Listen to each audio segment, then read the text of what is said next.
In die nuus vanaand. Te midde van bekommernis oor die verspreiding van die siekte, kondig die minister van Gesondheid aan dat daar die afgelope 7 dae geen nuwe sterftes weens kolera aangemeld is nie. Opposisiepartye braak gal oor die jongste misdaadsyfers en bevraagteken die polisie se bevoegdheid.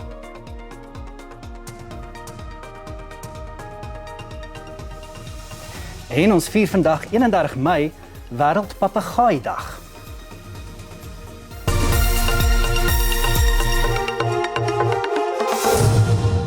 Goeienaand, jy is ingeskakel by die Afrikaanse Nuus. Geen kolera-verwante sterftes is die afgelope 7 dae in die land aangemeld nie. Die minister van Gesondheid, Dr. Joe Phaahla, het die aankondiging op 'n nuuskonferensie in Pretoria gemaak. Hy het bygevoeg dat die getal positiewe gevalle drasties afgeneem het. Phaahla het bevestig dat die amptelike dodetal weens kolera steeds op 24 staan. 23 mense is in Hammanskraal dood en 1 in die Vrystaat. Hy het bevestig dat die 2 kolera gevalle wat in Februarie aangemeld is, 2 reisigers van Malawi was. The elephant in the room, of course, it's what is the source.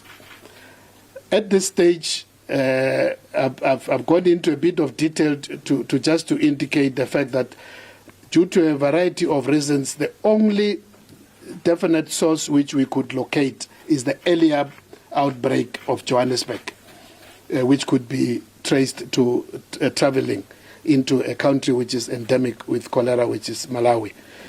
Die kolera-uitbreking in die Tshwane Metro hou moontlik verband met 'n 57-jarige polisiebeampte wat van Messina af na die Polisie College in Hammanskraal gereis het. The first case being at the police college, being a gentleman who ordinarily is based at Messina police station in Limpopo. Now, as you would know, the Messina is at the border of Beitbridge. We need to just also check as to whether there might have been some contact with people traveling before he came to Hammanskraal. Die gevalle is egter nie die sleutelverspreider in Hammanskraal nie. The question of whether what I'm saying here is that the source is the gentleman who came from Messina. The answer is no.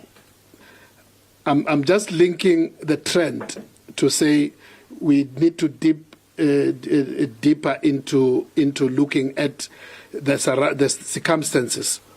Die minister sê hoewel die oorsprong van die vroeëre gevalle opgespoor kon word, is daar geen duidelike bewyse dat dit met die huidige gevalle verband hou nie.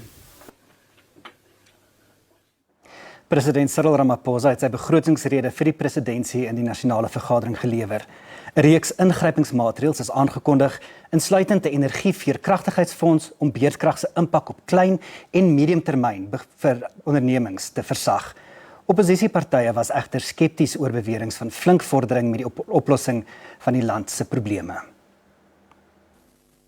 Over the last few weeks, the Deputy President and I have met with each of our ministers to identify specific tasks that they and their departments must focus on over the next year.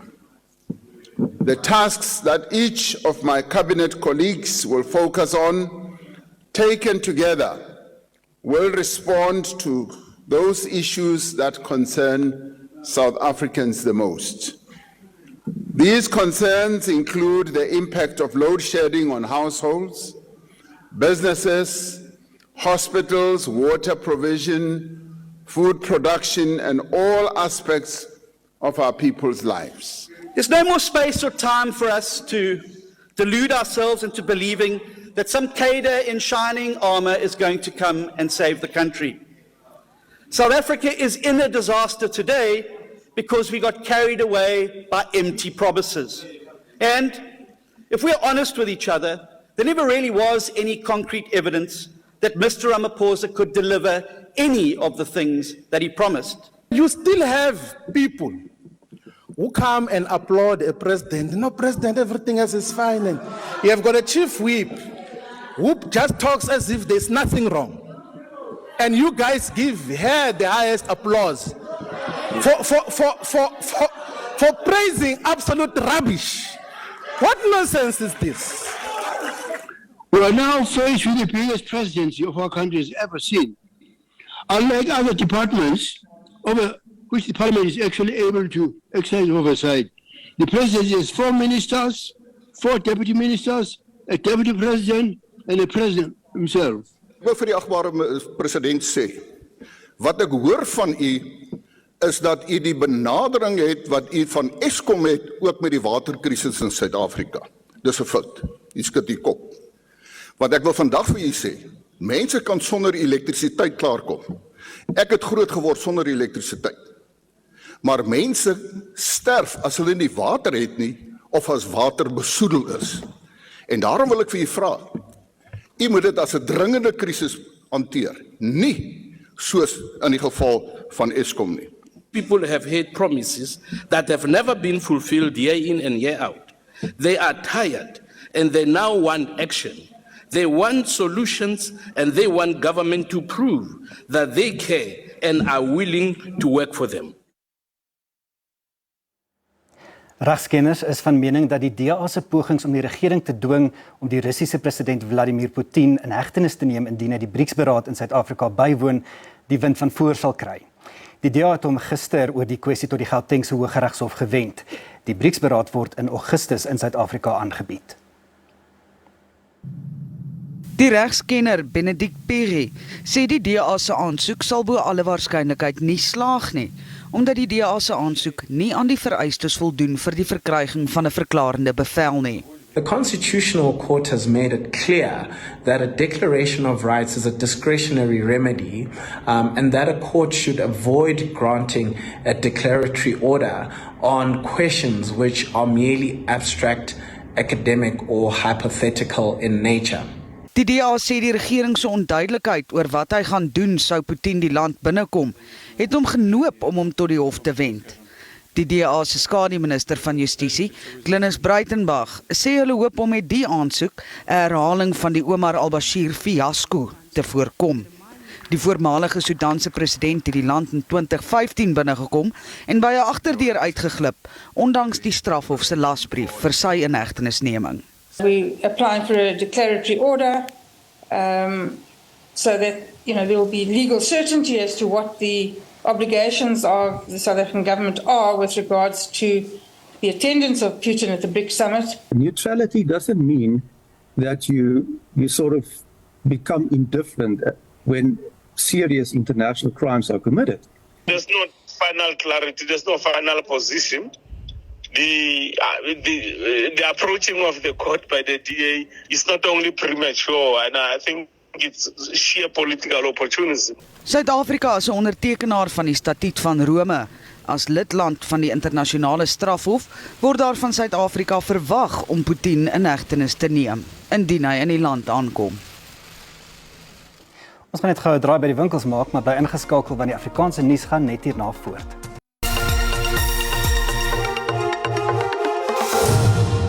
Ons gaan voort met die Afrikaanse nuus. Beeldmateriaal van pasgebore babas in kartonbokse by die Maikeng Hospitaal in Noordwes het skokgolwe deur die land gestuur. Die babas is in die hospitaal se neonatale eenheid in bokse geplaas omdat daar glo nie genoeg broeikaste beskikbaar was nie. 'n Amptelike ondersoek is van stapel gestuur en 5 van die hospitaal se bestuurders is vir 60 dae na ander gesondheidsinstellings in die provinsie verskuif totdat die ondersoek afgehandel is. Hierdie verslag is saamgestel deur ons verslaggewer in Noordwes, Lizetla Beskagni. Daar was natuurlik groot ongelukkigheid veral op sosiale media nadat foto's gelek is uit die Mafikeng provinsiale hospitaal waar babas oor die naweek in bokse geplaas is omdat daar nie genoeg toerusting vir hulle was nie. Daar was 'n ondersoek, 2 personeellede is tydelik geskort terwyl hierdie ondersoek aan die gang was en die departement wat nou vandag aangedui het dat hierdie 2 personeellede nie nou dadelik vervolg gaan word nie. Wat hulle wel gesê het is dat 5 personeellede van daardie hospitaal geskuif gaan word na ander gesondheidsfasiliteite in die provinsie en dit sal hulle nou natuurlik toelaat om die saak verder te ondersoek. Die LER vir gesondheid in die provinsie wat dan nou ook gesê het dat daar ernstige leierskapstekorte was en dat hulle dit ook sal moet aanspreek.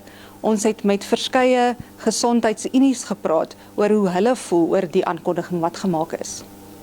We are vindicated by the preliminary report findings that initially we said that this matter needs to be looked at by looking at management. And indeed, the findings point directly to what we said, that our members as nurses and doctors who were in charge on that day made a sterling work ensuring that they deliver safely the babies. We welcome the transfer to other institutions. It will not be a permanent thing. It's just for a temporary situation to address and allow the investigation to kick in. And remember, unions will also form part of that to make sure that the process is also fair. And our nurses and our doctors, they were not being touched because they were saving lives.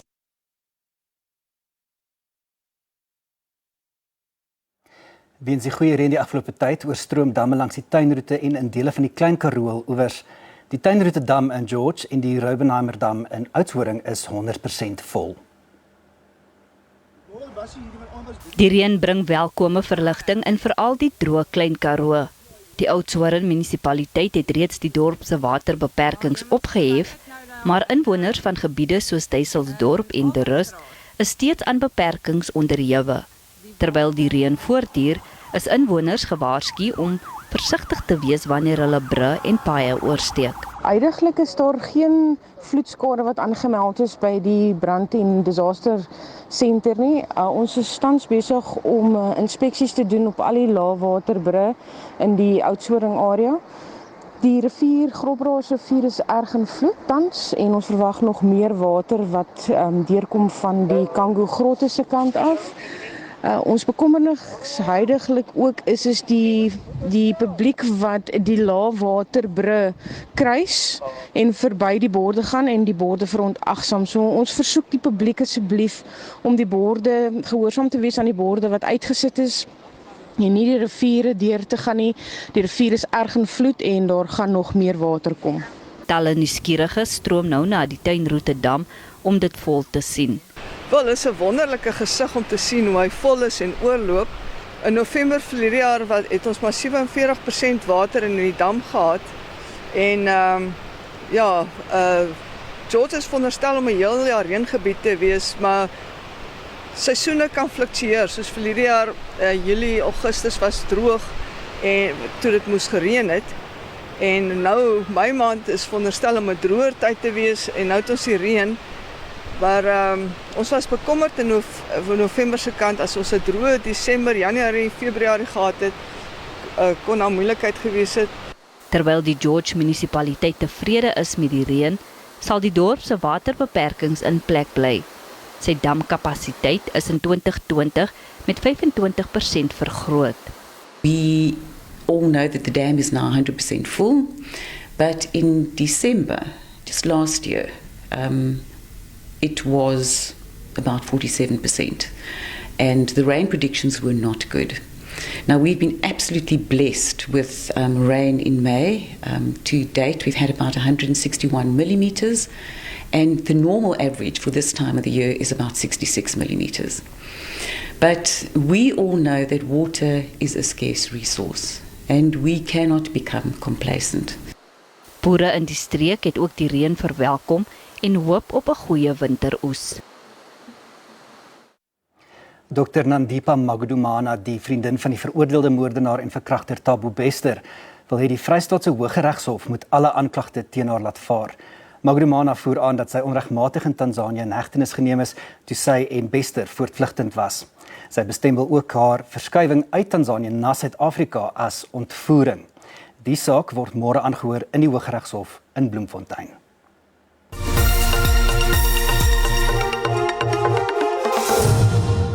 En nou 'n kort samevatting van die markaanwysers vandag. Die rand het teen die sluiting van die JSE om 5:00 vanmiddag swakker teenoor die vernaamste geldeenhede verhandel. Die JSE se indeks van alle aandele het laer gesluit. Die goudprys was teen die sluiting van die JSE hoër en die prys van platinum en Brent laer. En ten slotte, vandag is Wêreldpapegaaidag. En vir die spesiale dag fokus ons op die bedreigde groot papegaai, oftewel die Cape Parrot. Net so wat 1800 van die voëls is vandag nog in hulle natuurlike habitat te sien. Bewaringsprogramme fokus hoofsaaklik daarop om die papegaai wat endemies aan Suid-Afrika is, se habitat te bewaar. Hulle word net in gedeeltes van misgordelwoude in die Oos-Kaap, Suidelike KwaZulu-Natal en Limpopo aangetref. Die papegaai is afhanklik van die geelhoutboom in hierdie woude en skrob nes in holtes hoog in die bome. Maar die habitat van die papegaai is al honderde jare gelede bedreig toe daar begin is om geelhoutbome af te kap vir meubels en vuurmaakhout. Bewaringsorganisasies sê holistiese metodes van bewaring moet gevolg word wat almal bevoordeel. One of the things we do is actually install artificial nest boxes out there for these parrots to try and use. And obviously the big focus that we have is actually restoration. And that is what an amazing community project that we have, where we actually build communal community nurseries, where people from the rural communities around these indigenous forests, they get a chance to actually learn about the Cape parrot as well as the forest conservation, but obviously also earning money. So we build the structure, we teach them how to make compost, we collect the seeds from the indigenous forest, we give it to them, they raise these and have these seedlings germinate, and then we actually buy them back from them for planting back into these degraded areas. Danksy navorsing weet ons vandag baie meer oor die unieke voëlspesies. Around 2019, we actually had a year where there were no parrots breeding. We couldn't find any. And we actually realized that it was due to the drought. So this is the kind of information that we can pick up. And we obviously have restored hectares of land and planted, tens of thousands of trees, which unfortunately take, tens of years to actually get going. But so we, as a conservation NGO, we have a long-term view. I mean, this is a multi-generational game that we're busy playing, unfortunately. But we haven't seen any decreases. Ander bedreigings vir die papegaai sluit in onwettige handel en siekte. Navorsers is egter vol hoop dat voortdurende bewusmaking die getalle 'n hupstoot sal gee. Renay Heine, SABC Nuus, Durban. Wel, die weervooruitsigte lê natuurlik nog voor vir jou en die papegaaie wat nog oor is in die natuur, maar ek groet vir vanaand tot 'n volgende keer. Mooi aand verder.